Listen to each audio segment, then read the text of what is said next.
Good evening and welcome to our weekly news programme. It's Saturday the 4th of February and it's just past 6 o'clock. And in the news this week, coronavirus, chickenpox and scarlet fever were among the most commonly viewed conditions on the NHS website in 2022.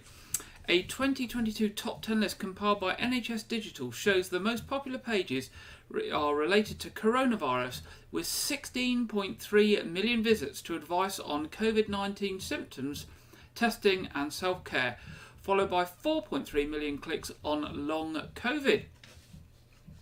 High blood pressure was the third most visited condition, attracting 3.8 million views, while scarlet fever, chickenpox and monkeypox all saw big increases in visits compared with 2021.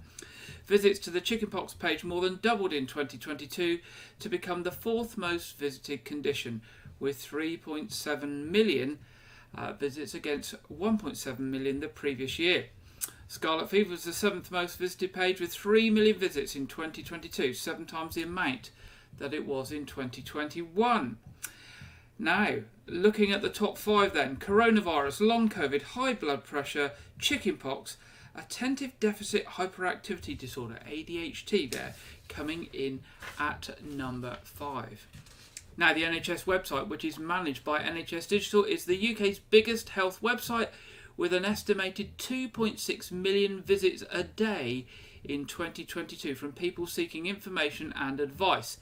It includes over 4,000 pages of information and provides information on about 990 medical conditions. I'm sure some of you will have visited that website once or twice. We certainly have in this household. Now, homeless strays, unexpected kittens, abandoned pets and much-loved moggies are just some of the cats that pass through Weymouth Cats Protections Care. Now help is needed to keep up with demand. Volunteer Gloria Ashwell, who runs the Weymouth branch of the national charity, has noticed an increase in cats being given up for financial reasons over the past year and is expanding the provision for local cats to cope with the expected demand. In the past year, 20% of cats who arrived at the branch's care were given up for financial reasons, a steep rise compared to 8% in the previous 5 years. Gloria says, "We've seen that people are really starting to struggle since the cost of living crisis began, and not only are people finding it increasingly difficult to cover day-to-day costs, but also vet care. So cats are arriving in need of more treatment than before." That's obviously they're treated before they go to any new homes. "We therefore need help, especially from anyone with cat welfare expertise, which will enable us to support and rehome more local cats." Now, despite the increase in cats being given up because their owners can no longer afford them, stray cats still account for the majority needing new homes via the local branch. One recent admission was 15-year-old Jiminy, who you can see on the screen, who had been living in the garden of a neighbour for 3 years since his owner died, with only a plastic igloo for shelter. The situation for Jiminy was becoming desperate as advanced age, freezing weather and an irregular supply of food were beginning to take their toll on him. He was walking stiffly and rapidly losing weight.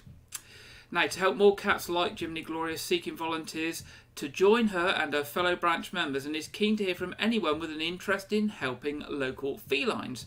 Gloria is looking for welfare team leaders to support and nurture the fosterers, and she's looking for fosterers who have a background in looking after cats as well in their own home until a new owner can be found. Now, if you'd like to be a welfare team member or leader to help support those who foster cats, or you'd like to be a fosterer, Gloria would like to hear from you.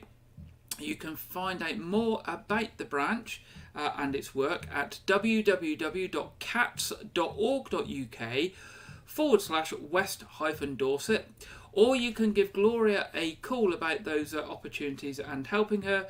And I've only got half the number. I'll tell you what, I will put the number up in Facebook after the programme because I've cut the number off. I've only got the 3 characters here, so I do apologise, but do go to that website, www.cats.org.uk www.west-dorset, and we will stick it up on the Wyke Regis TV Facebook page after this programme. Now, a creative festival called Shakespeare by the Sea is coming to Weymouth. The Shakespeare by the Sea Festival will see children from local Dorset schools performing in Shakespeare's works at the Pavilion in Weymouth. The festival, now in its second year, will feature youngsters performing shortened versions of Macbeth and A Midsummer Night's Dream to a live audience on Wednesday, February the 8th. That's this coming Wednesday. The event is organised by Wyke resident Gary Spracklin, who's head teacher at the Prince of Wales School in Dorchester, and he explains, "This is a unique event that will again create lifetime memories for South Dorset school children. This will be the second time the event will be held." Gary goes on to say, in total more than 65 children are taking part in this year's festival from across Weymouth and Dorchester. The event promises to be a spectacular celebration of creativity, and we warmly welcome everyone to cheer the children on for what, for many of them, will be their first time on a professional stage. Cast from St John's Primary School in Weymouth and the Prince of Wales School in Dorchester are already deep in rehearsals for the event. Tickets for the festival are available now via the Weymouth Pavilion box office, both online and on the usual telephone number, which we will give you towards the end of the programme. And if you're interested in sponsoring this week's performances, there are still opportunities available. You can email Gary at headteacher@princeofwales.dorset.sch.uk. A teddy bear's picnic a quiz night is being held by supporters of popular Weymouth Seaside Gardens. On Friday, March the 10th, the Friends of Greenhill Gardens are hosting a quiz at the Preston Village Hall beginning at 7:30 p.m. This fun night for all will include subject and picture rounds and a joker card to double your points. Those taking part are encouraged to bring their own teddies or come dressed as a teddy, they say you can use your imagination on that as well. Tickets cost £12 to include a picnic box supper. A bar will be available on the night as well. Teams of up to 6 people can take part. Tickets can be bought from Jane Chandler by emailing janechandler123@hotmail.com. That's janechandler123@hotmail.com, or by telephone on 01305 775829 01305 5829. And for more information on the work of the Friends of Greenhill Gardens, who look after the gardens, see their website at www.greenhill-gardens.co.uk. Now, Connaught Road in Weymouth, near to Holy Trinity Primary School, is to be closed from Monday the 13th of February through to Friday the 17th of February. That's not this week, it's the following week. The roadworks aim to make the route safer for those walking to school, more accessible for wheelchair users, and easier for the community to access local community facilities. Buxton Road will also have two-way traffic lights at its junction with Connaught Road, as will Cross Road at the opposite end. A Dorset Council spokesperson has said, "We will be working on Connaught Road to provide a safe walking route to school and community facilities, and for wheelchair users and people with mobility issues. To minimise disruption, we plan to carry out the work in 2 phases during school holidays, with the first phase taking place week commencing the 13th of February. Works will involve widening sections of the footway around the trees and curb realignment at the Buxton Road junction to further facilitate accessibility to the Connaught Road footways. Connaught Road and Down Road will also be resurfaced as part of the works. The trees will not be removed as they are protected under Connaught Road's conservation status." Now, follow-up work will also be carried out over the Easter holidays as phase 2 of this work, and more details on that will follow nearer the time. The future of Portland Hospital is to be discussed at a public meeting on Wednesday this week, and residents are encouraged to go along. A public listening event about local healthcare services has been called by Portland Hospital Development Group and is being held at Eastern Methodist Church Hall on Wednesday, February the 8th from 7 p.m. to 8:30 p.m. Local healthcare bosses will be in attendance, and organisers say it's an important opportunity for leaders to hear from residents about their experiences accessing and using public services with a particular focus on healthcare. Questions can be submitted in advance by contacting Island Community Action, and I'll give you their contact details in a minute. As well as Portland Hospital, questions are welcomed on topics including local pharmacy services, dentistry and general healthcare services relevant to the people living on the island, as well as in Wyke, Regis. Excuse me. At the event will be Patricia Miller of NHS Dorset Integrated Care System, an organisation which comprises representatives from the NHS, local councils and voluntary groups, all of which are working in partnership to improve the health and well-being of people in Dorset. Also at the meeting will be Dawn Dawson of Dorset Healthcare. Residents are being encouraged to put forward any questions they may have in advance of the event, and the deadline for submitting a question is Monday. That's a couple of days' time, Monday, February the 6th, and only those made in advance will be addressed at the meeting. Now, if you wish to go to that meeting and you wish to submit a question in advance to be answered on the evening, the email address is office@islandcommunityaction.org.uk. That's office@islandcommunityaction.org.uk. Now, Dorset and Wiltshire Fire and Rescue Service is urging local people to take care with open fires in the home after a number of chimney fires over last weekend. Open fires are a warm, welcoming addition to the home, but they do carry risks. And if you have an open fire, you should be careful. And some of the advice they are offering is: always use a fire guard to protect against flying sparks from hot embers. Make sure that embers are properly out before you leave the property or go to bed. Keep chimneys and flues clean and well maintained. They also say that green or unseasoned wood shouldn't be used, as it smoulders with long burning embers and produces a lot of creosote and not much heat. Also, they say that build-up of creosote in chimney or flue can become highly flammable and dangerous, and this is some of the causes of chimney fires. You should also avoid burning painted, coated or treated woods, as these can release harmful gases. Another danger is the storage of wood and other fuels immediately next to a wood-burning stove, as heat can build up and lead to a fire igniting.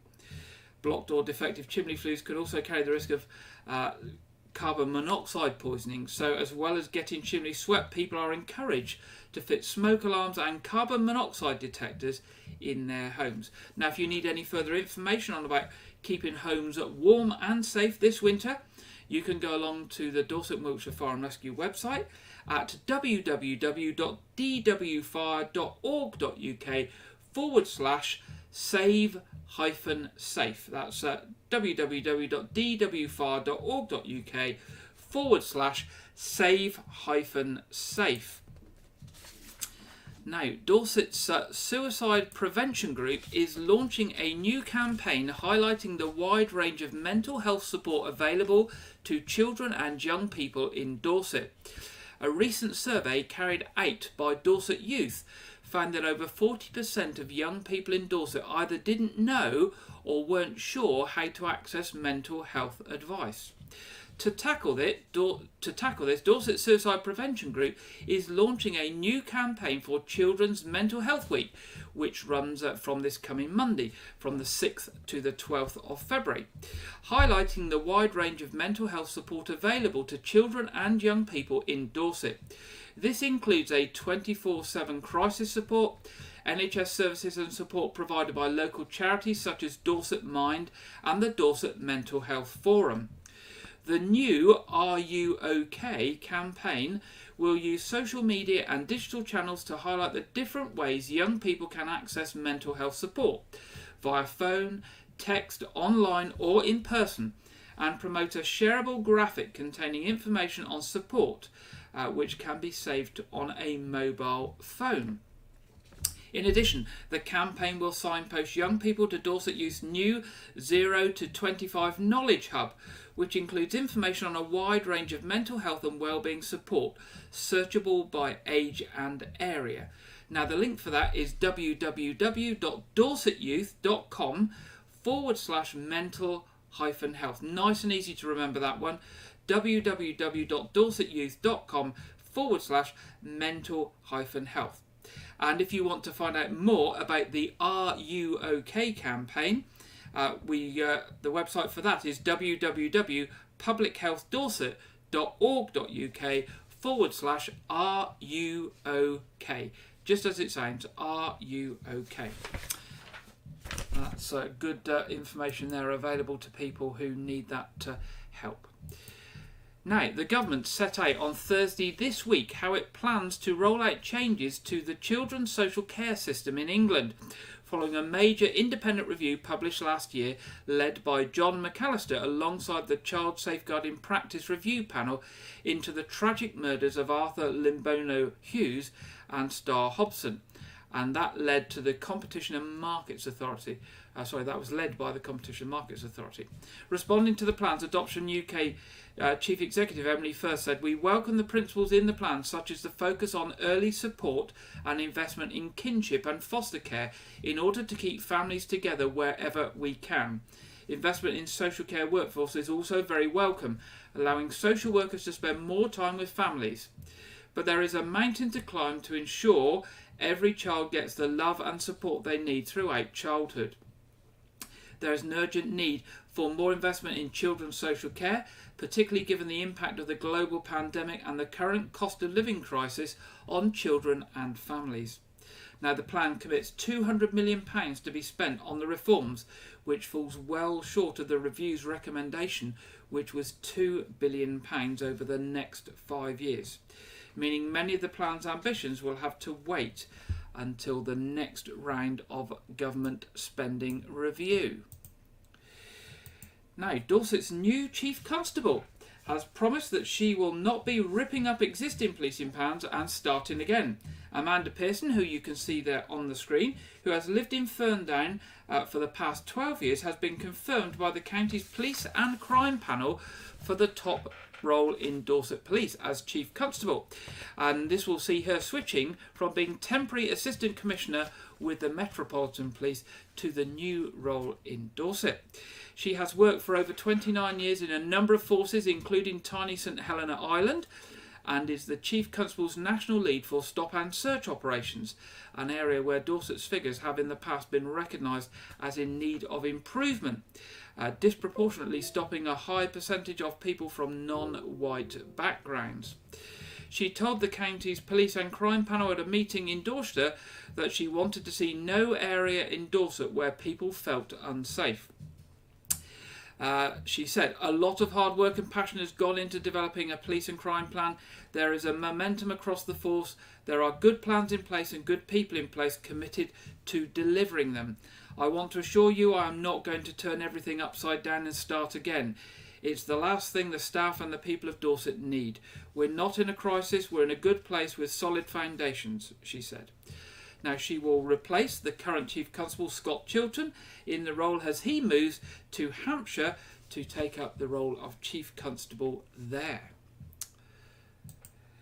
Now, staying with Dorset Police. Dorset Police has launched a new interceptor team to tackle those who use the county's road network to commit crime. The new team of uniformed officers will tackle criminals using our road networks who are involved in crimes such as county lines drug stealing, human trafficking, modern slavery, burglary and vehicle crime. They will also carry out proactive stops of vehicles from out of county where we receive intelligence that they are involved in criminality, such as through automatic number plate activations.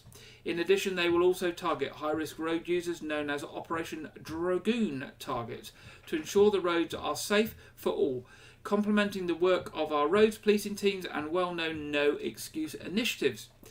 The officers will use a mixture of interceptor team marked and unmarked high-performance vehicles to target offenders with the latest high-tech equipment, enabling officers to check various policing systems for intelligence from within the vehicle at the roadside. Now, the first talk of the spring programme of Teas and Talks presented by the Friends of Weymouth Museum will take place a week on Monday the 13th of February.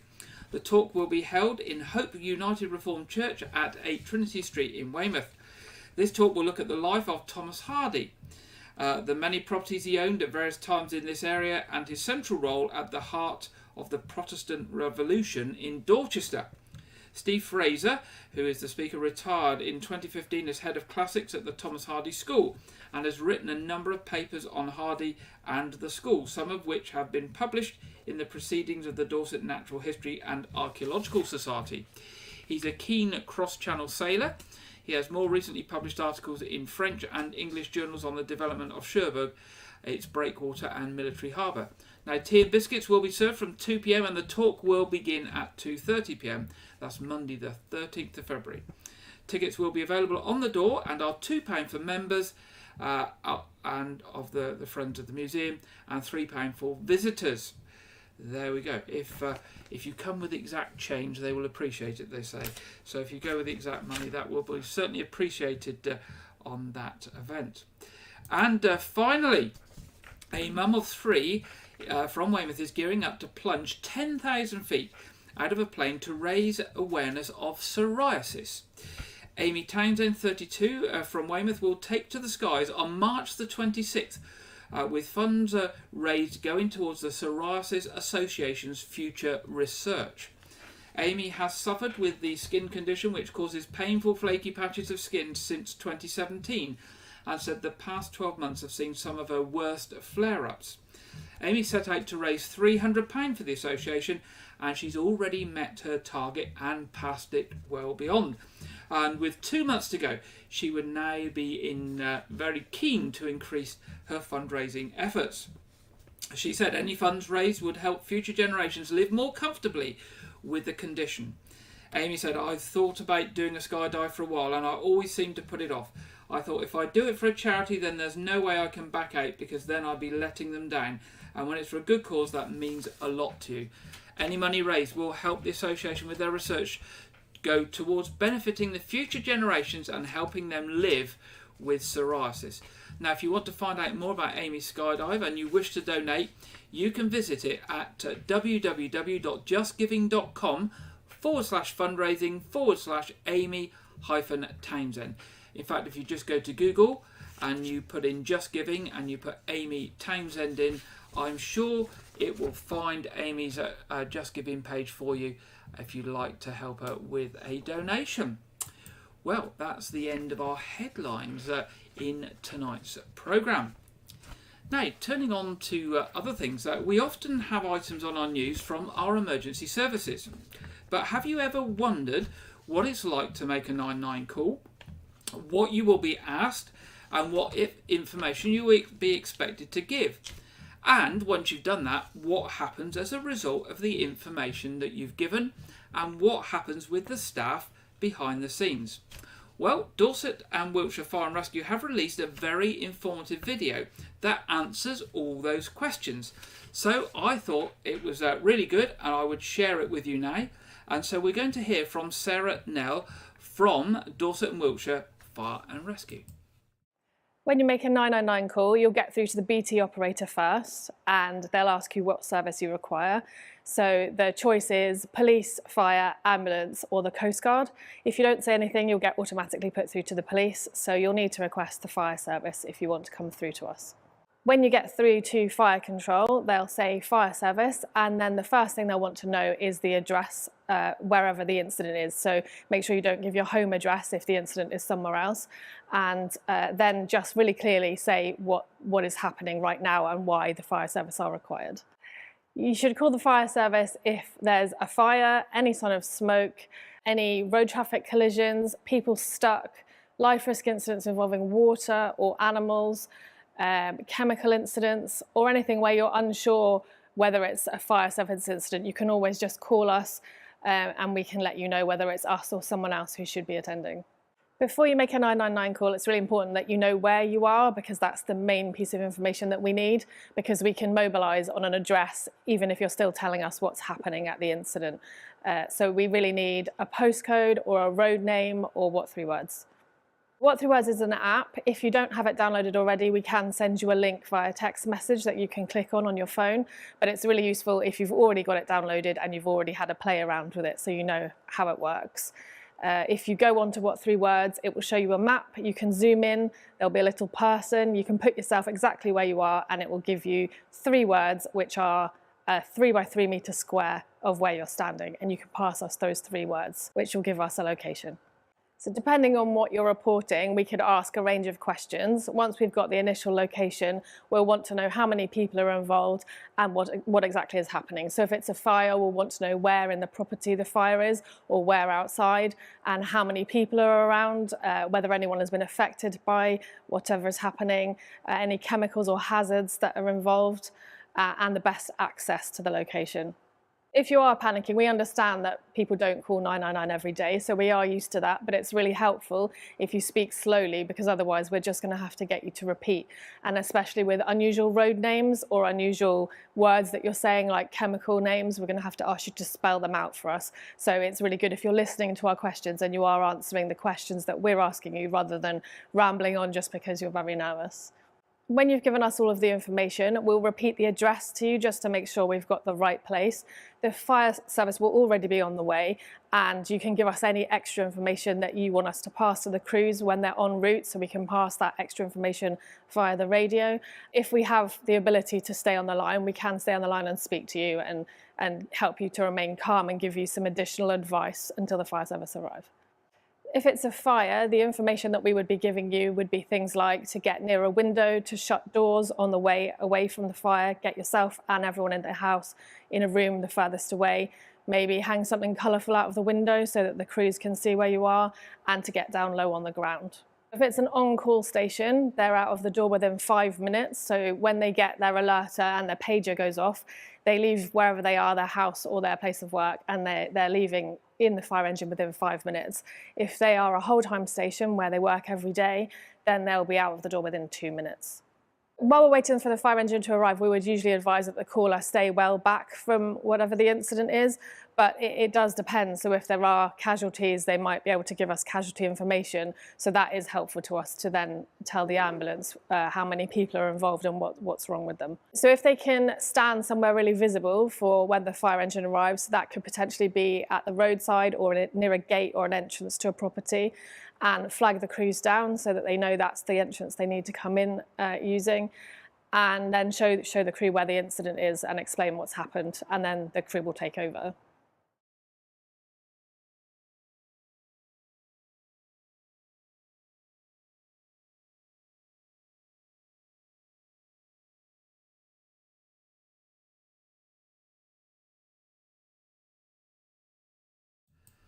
So there we go. So useful advice there from Sarah from Dorset and Wiltshire Fire and Rescue. And I would certainly recommend, if you haven't got it already on your phone, and you've got a smartphone or an iPhone or a Google phone or any of those, an Android phone, go and search for that app, What 3 Words, and make sure you've got it on your phone, because it will locate you to within a 3 metre square, which you can pass on to the ambulance service, the police or the fire service, so they know exactly where you are, particularly if you're out travelling and don't know where you are or what road you're on. Very, very useful. And we will visit What 3 Words in a future programme and tell you all about it if you're not aware of it. There we go. Now, moving on. A batch of exciting ideas have been suggested by staff at Dorset Healthcare. And all of those are designed to improve local services. And they need the public's help to choose the best one. Dorset Healthcare is once again running its Dragon's Den Staff Innovation Competition, with £10,000 available to support proposals which will directly benefit patients, carers and staff. Staff around the Trust have come up with some fantastic projects spanning community and mental health services, and these have been shortlisted to a top 10. Members of the public and fellow NHS staff are now being asked to pick their 3 favourites by 5 o'clock on Friday the 24th of February, with the most popular going through to a Dragon's Den final on the 30th of March. As in the BBC TV show, it will be much friendlier apparently.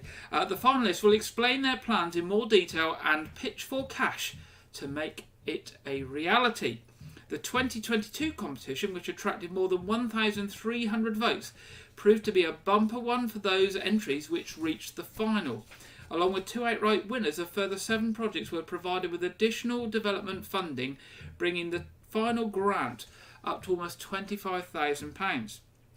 Now we're going to hear about one of last year's winners, a support group which helps people with mild cognitive impairment, which helps also to reduce the risk of dementia. So let's have a look at one of last year's winners, and then we'll come back and tell you about some of the entries this year. It's targeted at people who have a diagnosis of mild cognitive impairment, and there aren't really many services out there for people that have a diagnosis of mild cognitive impairment. So it's ongoing support for people once they've had a diagnosis, and looking at how they can reduce their overall risk of developing a dementia, which I think is really important for people. People that are leading the group are friendly and supportive, and certainly have the answers when we ask the questions, and just the general good-natured, thoughtful and helpful support. Well, first of all, because I'm a lot younger, I was not too sure about the actual group to begin with, whether it would be a good idea and whether I'd kind of fit in. But I actually like it because it's nice and relaxed, and I'm not made to feel stupid for having a bad memory and not being able to work out problems like I used to. Personally, I think it's a fantastic way of identifying people that have some mild memory problems and enabling them to work out what their risk factors are and work on those in order to prevent sort of dementia and also to delay the onset of dementia, and it gives them an opportunity to talk about these things together and work on their sort of strategies and management, and it also improves their well-being. For many years we have had people through our service with a diagnosis of MCI, and we haven't had anything to offer these people. Nationally, there's about 16% of people that come through memory assessment services that have a diagnosis of MCI, mild cognitive impairment. So we really wanted to be able to offer something.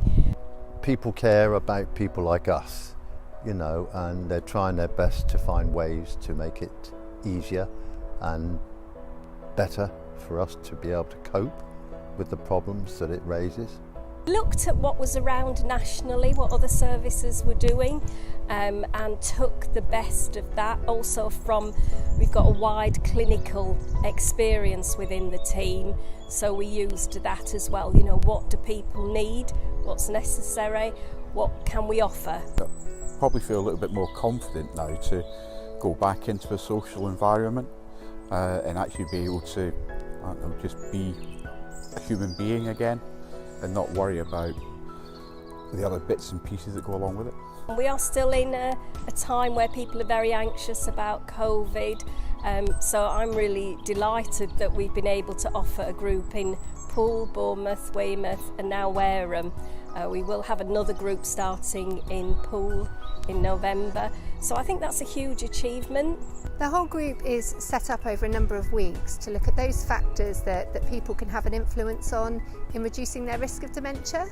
So we talk about people's lifestyle factors, whether it's keeping their hearts healthy, being more active, but also other factors such as their sleep, problems with their hearing, their social contacts, that can all have an impact on whether they go on to develop a dementia. If you get the opportunity for one of these groups, grab it with both hands, because it's so a nice, relaxing environment where you can actually be yourself and nobody's judgmental. There we go. So that was one of last year's winners. Now, the panel of dragons this year will be led by the Trust Chair, Andy Willis. And this year's entries include a Sensory Toolkit Library, Arts at Home for Dementia Patients, Aftercare for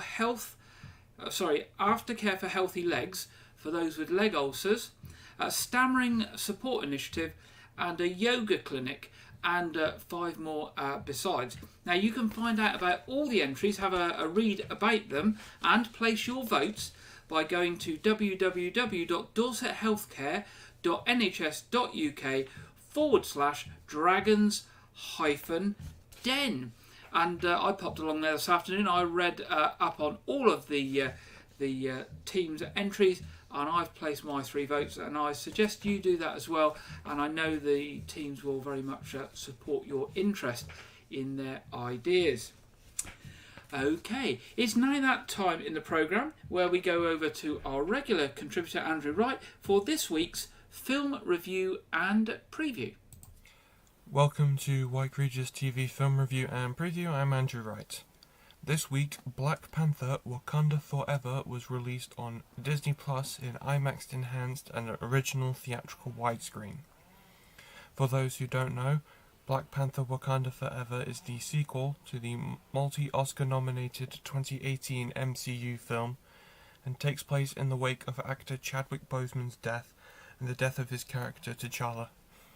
The film revolves around the fictional African nation of Wakanda struggling to hold off foreign intervention in the wake of T'Challa's death, only for their newest threat to come from the underwater nation of Talokan. Now, this film has been praised by fans and critics, been nominated for multiple high-profile awards, including Angela Bassett receiving Marvel's first acting award nominations and wins, and was a box office success, with the UK being the second biggest territory. However, I have to disagree with the positive reviews. This was the most bored I have ever been watching a Marvel film. The filmmakers didn't learn from the mistakes of the first Black Panther film, with the film being all style and no substance, with both the script and the soundtrack just not clicking, instead trying to use the fact that the audience is still grieving for Chadwick Boseman, which results in a film that just instead focuses on the least interesting characters of the series, and still can't make them interesting. Angela Bassett's award-winning and Oscar-nominated performance is also severely overhyped, with there only being one moment where the performance truly lived up to the hype. I'm sad to say I gave this film 1.5 stars out of 5, with this being the worst MCU film to date and ending Phase 4 on a low note. This weekend marks the release of the new M. Night Shyamalan thriller Knock at the Cabin. From the legendary twisty director of The Sixth Sense and Split comes an apocalyptic psychological horror film about 2 men and their daughter being taken hostage in their holiday cabin by 4 strangers who demand that one of them must be sacrificed to avert the apocalypse. The film stars Marvel's Dave Bautista alongside Harry Potter's Rupert Grint, as well as actors Jonathan Groff and Ben Aldridge. The film also marks the start of Dave Bautista's dramatic acting career as part of his desire to do more serious and dramatic roles after his exit from Marvel. He was cast after Shyamalan saw his performance in Blade Runner 2049. The film has received positive reviews from critics who label the film as belonging to the upper tier of Shyamalan's films. The film is in cinemas this weekend, courtesy of Universal Pictures. That's all I have for this week, but be sure to check back next week where I will preview the horror movie adaptation of the beloved children's icon, Winnie the Pooh. Now back to Gary in the studios. Thank you very much, Andrew. And that sounds a bit strange, doesn't it? The horror version of Winnie the Pooh. Wasn't aware there's anything coming out on that front, so I'm sure that will be an interesting one to hear about. Okay, it's now time to get the weekend weather forecast, and we are going over to the Met Office, and this week we are joined by Alex Burkill. Hello, welcome to your latest weather update from the Met Office on this rather drab Saturday. The reason for the cloudy, dank conditions is because we're currently sat in something called a warm sector, with a warm front out towards the east and a cold front pushing in from the west. Unsurprisingly, going by its name, the warm sector does mean that temperatures are a little bit above average for the time of year, with relatively mild warm air across the bulk of the UK. Notice colder air then feeding in from the northwest behind the cold front as we go through the weekend. That cold front's also going to bring some rain across parts of Scotland and Northern Ireland as we go through Saturday afternoon, with some hill snow likely over the Scottish mountains. Elsewhere and across the bulk of England and Wales, it's a cloudy picture with some drizzly rain, and any bright spells will be fairly limited. Temperatures though, like I said, a touch above average for the time of year, so most places getting into double figures, perhaps highs of 12 or 13 Celsius towards the southeast. Turning colder behind that cold front though, and so we are going to see the showers feeding in across parts of Scotland, turning wintry at times, some sleet or snow possible, but they will ease overnight. And that cold front clearing its way southwards as we go through the night, bringing a spell of rain to many places, but it will be generally light. Clear skies then developing as we go through the early hours of Sunday morning, and it's under these clear skies temperatures are going to take quite a drop. The blue colours on the map show where we're likely to see a touch of frost developing, most widespread across parts of Scotland and Northern Ireland, perhaps Northern England too. Further south, a touch of frost possible first thing on Sunday morning. As we go through Sunday itself, then we have a whacking great big area of high pressure. Could see pressure around 1048, 1049 perhaps. So not quite record breaking for February, but a very high pressure nonetheless. As a result, that will clear that front away towards the south and we'll have largely calm, settled conditions across the bulk of the UK. There'll be plenty of sunshine around, though that sunshine could be quite hazy at times because of some high level cloud. Temperatures are going to be down markedly compared to what we're seeing on Saturday, so you can see these highs, most places staying in single figures, but when you factor in the light winds and the sunshine, it should still feel relatively pleasant. As we go through the end of the day on Sunday, we are going to see some thickening cloud across parts of Scotland and Northern Ireland, so some outbreaks of drizzly rain likely here and wind strengthening here as well. But for England and Wales, we're going to hold on to the clear skies and the light winds, and so we're likely to see some frost forming again as we go through into Monday. Now I'm going to have further updates as we go through the rest of the weekend, so if you are watching on YouTube, it's worth hitting the subscribe button, but there's more information available on the Met Office app, our website, and of course our social media channels. Thank you very much, Alex, and you can keep up to date with the Met Office on the Met Office website or on their social media, as Alex has just said. Now, looking at the weather locally in Wyke and South Dorset, what does the week ahead have in store for us? Well, it's getting colder again. Now, there was a bit of a rumour that we were going to get a beast from the east. It looks like it will be cold, but perhaps not too beastly, with midweek being the coldest and then it warming up slightly again towards the end of the week. But the good thing, not too much rain, just a chance of rain on Thursday. Sunny spells through the week, much the same as this week. Now let's see what we've got in our What's On section today. We mentioned last week that there will be a harbour history stroll in Weymouth on the 8th.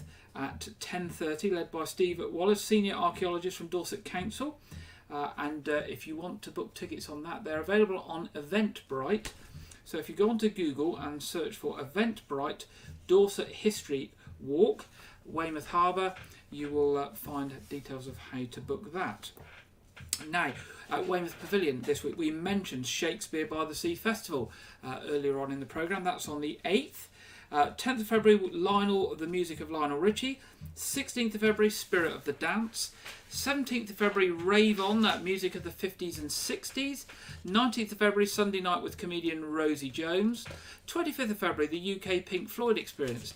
And on the 1st of March, another Shakespeare thing, Macbeth, if you're interested in Shakespeare. Now, the box office is 01305 783 225, or all of these things can be booked online, and there's obviously more information available online at weymouthpavilion.com. Turning to the Nose Fort, not this week, but the following week, which is half-term week, there will be World War II week at the fort. So activities for the family and children. Lots going on over the week. They'll be revisiting the 1940s with plenty of family fun activities and entertainment. There'll be NAFI, there'll be evacuee things, and there'll be identifying enemy planes, all sorts of World War II type activities there at the fort. Also, on the weekend of the 25th of February, they will be doing their classified bunker Cold War weekend, where you get the chance to hear the stories of the Nose Fort's Cold War bunker through an immersive guided tour. Springtoberfest is on the 11th of March, where they have their equivalent of Oktoberfest. They've also got a Science Day coming up at the fort on the 19th of March and a wedding fair on the 26th of March. So pop along to the Nose Fort website there for more details on all of those. Now, turning to Arts Reach, they've got Janice Burns and John Doran coming up. Janice Burns and John Doran are an Anglo-Scottish duo who came together after discovering a shared love of traditional music. They find their songs in archives that span the depths of our history, songs that tell vivid stories about the nature of life and our place in the world. Now, they are on Thursday this week, the 9th, 7:30 at Shipton Gorge Village Hall, Saturday the 11th, Iberton Village Hall near Blandford, and Sunday the 12th, Langton Travis Village Hall. Then we've got Fragments Project, a dance company. Fragments tells the intimate story of a young couple who, when faced with what anyone else would describe as a nightmare, learned to fall in love with each other again, piece by piece, memory by memory. This new, uniquely intimate piece of dance theatre literalises the vulnerability, anxiety and helplessness of falling in love, and has been designed to touch on the heartstrings with tender intent.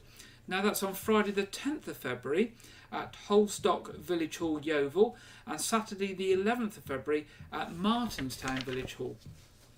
Again, if you want any information on those, go along to the Arts Reach website. Just put Arts Reach into Google and you will find it, and you'll see those shows and programmes and the venues and all the other stuff that they've got coming up throughout the rest of the year in many of our village locations out and about across Dorset, but many of them not too far from Weymouth if you fancy getting in the car in an evening and going out to see something a little bit different.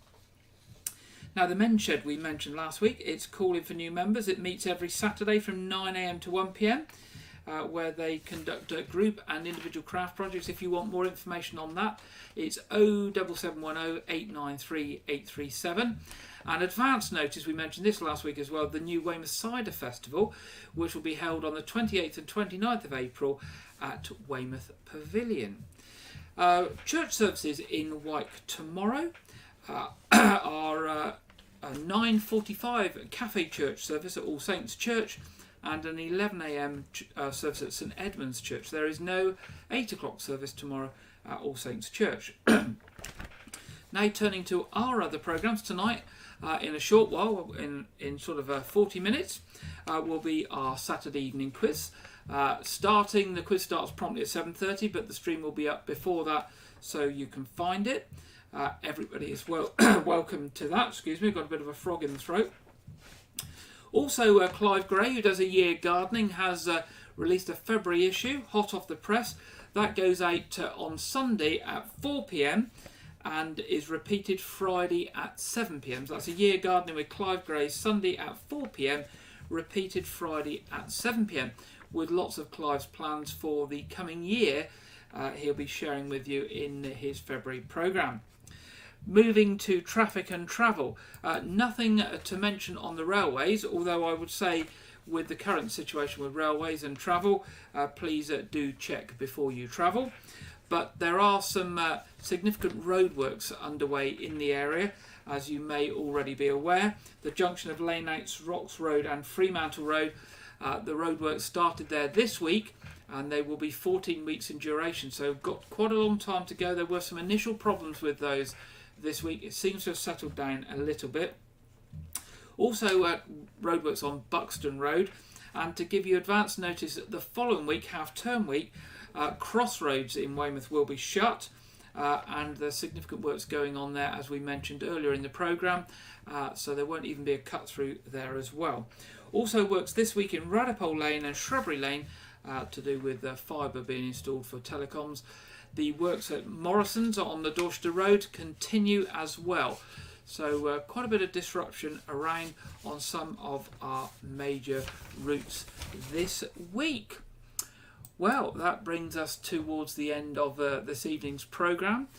Don't forget, if you've got any news for us, any information on events, or any messages you want to get out to the community in Wyke, Regis, Weymouth and beyond, then do send them in to us at news@wykeregis.tv. We will be very pleased to receive them. I hope the rest of this weekend is good for you, and I hope it's a good week ahead. And if you've got a young family and you're looking forward to the following week, start thinking about what you might do in half-term week, and remember what's going on at the nose. And there is that thing that we mentioned from Arts Reach last week. We might remind you of that next weekend. Anyway, have a good week, and I'll be back with you next Saturday at 6 p.m. in the usual slot. I'll see you then. Good night.